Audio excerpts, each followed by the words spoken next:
কিভাবে আমাদের ভাতের অধিকার ফিরে পেতে পারি। আজকে আপনারা অনেকেই জানেন যে আমাদের দ্রব্যমূল্যের ঊর্ধ্বগতির কারণে অনেক পিতা আত্মহত্যা করেছে, অনেক মা তার সন্তানকে বিক্রি করে দিয়েছে। এরকম অনেক অনেক ঘটনা আছে। সিন্ডিকেট দ্বারা ব্যবসা চলে, এই ব্যবসায়ীদের ব্যবসা বন্ধ করতে হবে। দুর্নীতি অনেক হয়েছে, এই দুর্নীতি বন্ধ করতে হবে। এই অন্তর্বর্তীকালীন সরকারের সবকিছু কিন্তু করতে পারবে না, তাদের সহায়তা করতে হবে আমাদের, আমরা যারা বাংলাদেশের নাগরিক আছি। আমরা বারবার নির্বাচনে ভোট দিতে পারিনি, আমাদের এই অধিকারটুকু কেড়ে নিয়েছে ওই ফ্যাসিস্ট সরকার, অবৈধ সরকার। রাতের ভোট চুরি করে তারা ভয় পেয়েছে আপনাদের, আপনারা সঠিক ভোট দিয়ে সরকার নির্বাচন করবেন তার ভয়।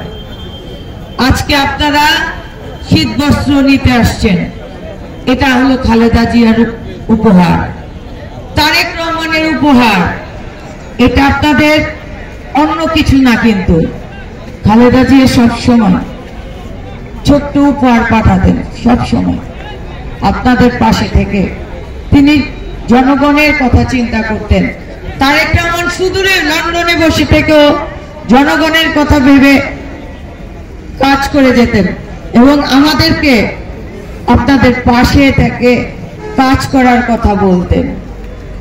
এই 17টি বৎসর অনেক অনেক সন্তান আছে যারা রাতে বাসায় যে ফিরতে পারেনি, বাবার লাশ দেখতে পারেনি, সন্তানকে কোলে টানতে পারেনি, তারা মামলা মোকদ্দমাকে রাস্তায় রাস্তায় কাটিয়েছে। আপনার এই নারায়ণগঞ্জের সন্তান জাকির খান তাদের মধ্যে একজন, যে মিথ্যা মামলা নিয়ে জেলে আছে। জাকির খানের জন্য 7 তারিখে যদি আমাকে যেতে হয় কোর্টে, আপনারা বললে আমিও যাব, আমাকে ডাকলে আমিও যাব। আমি সব সময় জাকিরের পাশে আছি। আমি আগেও বলেছি, আমাদের বাইরে তো আর জাকির নয়। আমার মা মারা যেত না, সব কয়টা আন্দোলনে আমাদের পরিবার রাজপথে, শিশু সন্তান সহ আমাদের পরিবারের শিশুরা সহ আন্দোলনে। এই যে ৩৬শে জুলাই, এই যে আমরা আবার নতুন স্বাধীনতা পেয়েছি রক্তের বিনিময়ে আমাদের সন্তানদের, এই আন্দোলনেও আমাদের পরিবার রাজপথে ছিল। আমার মা একাকিত্বে ছিলেন, আমার মা একা একা পড়ছে থাকতো। প্রতিটা জেলখানা আমার মা গিয়েছে, এই নারায়ণগঞ্জে জেলখানায় আসছে মা। আমরা পালাক্রমে এক একজন জেলে ছিলাম, একজনের পর একজন আমরা জেলে থাকতাম। মাকে জেলে যে দেখা করতে হতো, মা কখনো জেলের গেটে বসে থাকতো মাটিতে, কখনো মা অপেক্ষা করতো কখন কাকে দেখবে, আবার কখনো কোর্টের বারান্দায় বসে থাকতো মা। তারপর মা ভাঙেনি, মাকে ডিবি পুলিশ যে অনেক কথা বলতো, মা ভাঙেনি কখনো। খুব ছোট থেকে দেখেছি আমার মা সব মোকাবেলা করেছে। আজ মার জন্য খুব কষ্ট হচ্ছে, মার হাতে গড়া অনেক মন্ত্রী হয়েছে, অনেক এমপি হয়েছে। মার খুব ইচ্ছা ছিল এবারে নির্বাচনটা মার থেকে যাবে, কিন্তু মার থেকে যেতে পারলো না, মা ভোট দিতে পারলো না, মা থেকে ভোটের অধিকার কেড়ে নিয়েছে। মাকে আমরা বাড়িতে নিতে পারলাম না। বাবা আজকে 17টা বছর বাড়ি ছাড়া, সেই 11 থেকে বাবা বাড়ি ছাড়া। আমরা পুরো পরিবার রাজপথে এভাবেই কাটিয়ে দিচ্ছি দেশের জন্য। আমি আপনাদের কাছে আজকে আসছি, শহীদ রাষ্ট্রপতি জিয়া রহমান পরিবারের কথা চিন্তা করেননি, তিনি দেশের কথা ভেবে যুদ্ধে গিয়েছিলেন, দেশের জন্য কাজ করেছেন। আমার মা খালেদা জিয়াও পরিবার কথা চিন্তা করেন, তার 2 ছেলের উপর নির্যাতন হয়েছে, তা তিনি আপোষ করেননি। আমার মা ঝর্ণারাও আপোষ করেননি কখনো।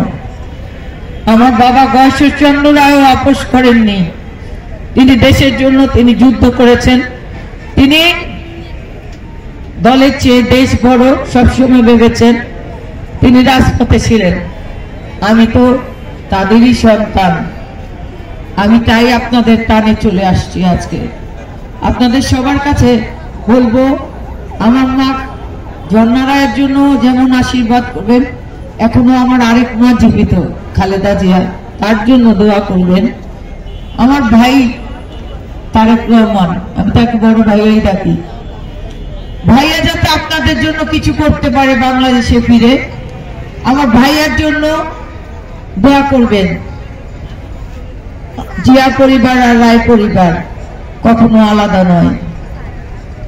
আপনারা দোয়া করবেন আপনাদের জন্য আমরা গণতন্ত্র নিয়ে আসতে পারি পরিপূর্ণভাবে, তবেই হবে আমাদের এই বলিদানের, এই আত্মত্যাগের সবকিছু।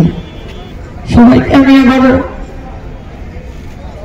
আমার কৃতজ্ঞতা জানাচ্ছি। আপনারা এখানে অনেকক্ষণ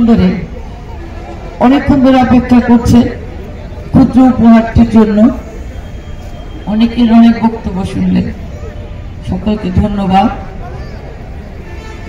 বাংলাদেশ জিন্দাবাদ, দেশ নেত্রী বেগম খালেদা জিয়া জিন্দাবাদ, ভারপ্রাপ্ত চেয়ারম্যান জনাব তারেক রহমান জিন্দাবাদ, শহীদ জিয়া অমর।